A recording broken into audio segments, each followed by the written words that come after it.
আজকের ভিডিওতে অজানা অনেক ধরনের প্রশ্ন ও উত্তর সম্পর্কে আলোচনা করলাম, তাই ভিডিওটি প্রত্যেকে শেষ অবধি দেখবেন এবং ভিডিও যদি ভালো লাগে তাহলে অবশ্যই ভিডিওটি প্রচুর পরিমাণে শেয়ার করে দিবেন। চলুন কথা না বাড়িয়ে ভিডিওটা শুরু করা যাক। ফার্স্ট প্রশ্ন, ছত্রাক সংক্রমণে কোন রোগ ছড়ায়? উত্তরটি হলো ডার্মাইটিস রোগ ছত্রাক সংক্রমণে ছড়ায়।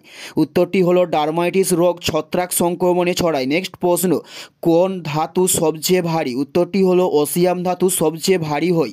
উত্তরটি হলো অসিয়াম ধাতু সবচেয়ে ভারী হয়। ভারী একটি ধাতুকে বলা হয় অসিয়াম ধাতু। নেক্সট প্রশ্ন, কে মাকমিনাল আবিষ্কার করে থাকেন? উত্তরটি হলো বাইসাইকেল মাকমিলান আবিষ্কার করেন। উত্তরটি হলো বাইসাইকেল মাকমিলান আবিষ্কার করে থাকেন। কে মাকমিলান আবিষ্কার করেন? উত্তরটি হলো বাইসাইকেল। নেক্সট প্রশ্ন, অন্ধকার দশা কখন ঘটে থাকে? উত্তরটি হলো স্ট্রোমায় অন্ধকার দশা ঘটে থাকে। উত্তরটি হলো স্ট্রোমায় অন্ধকার দশা ঘটে থাকে। নেক্সট প্রশ্ন হলো আলোকবর্ষ কিসের এককে বলা হয়? উত্তরটি হলো দূরত্বের এককের নাম হলো আলোকবর্ষ।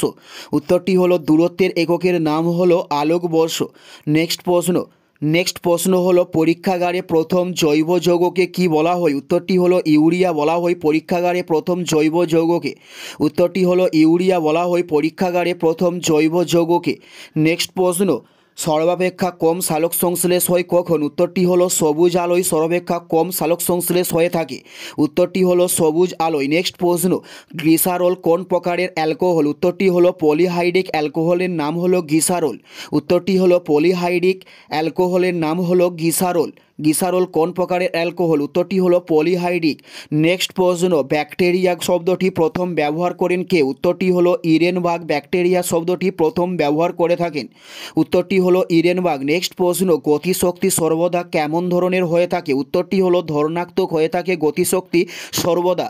উত্তরটি হলো ধনাত্মক হয়ে থাকে গতিশক্তি সর্বদা। এটাই ছিল এই ভিডিওর লাস্ট প্রশ্ন। আর কোন ধরনের শিক্ষণীয় ভিডিও আপনারা প্রতিদিন দেখতে চান অবশ্যই কমেন্টে লিখে জানাবেন। পুরো ভিডিওটা দেখার জন্য আপনাদের প্রত্যেককে আমাদের ইউটিউবের পক্ষ থেকে রইল অসংখ্য ধন্যবাদ। Thanks for watching.